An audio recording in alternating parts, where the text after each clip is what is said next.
I de kommuner, jeg arbejder i, har jeg været med til at gennemføre rigtig mange klientforløb med både gode og mindre gode resultater.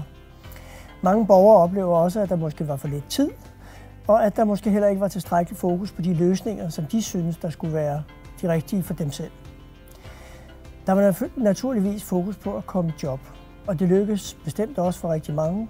Der er imidlertid mange jobsøgere, hvor der er rigtig mange om hver enkelt job, og samtidig skal der noget helt ekstraordinært til, for at det kan lykkes. Men udover det bare at komme i job, så handler det også meget om at kunne bevare jobbet og kunne klare jobbet. Samfundscentret skal ses som et supplement til den kommunale indsats, og det vi kan støtte med, det vil være en professionel indsats.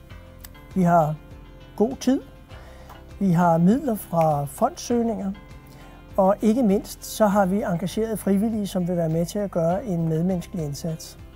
Fra min tid som ansat i kommunen har jeg oplevet rigtig mange, som kunne have brugt den ekstra indsats, som vi foretager her i Samfundscentret. Der er virkelig brug for den her indsats. Jeg har set, at indsatsen faktisk virker, når den grundlæggende tilgang er individ i fokus, helhedsorienteret indsats, hjælp til selvhjælp og så personlig trivsel.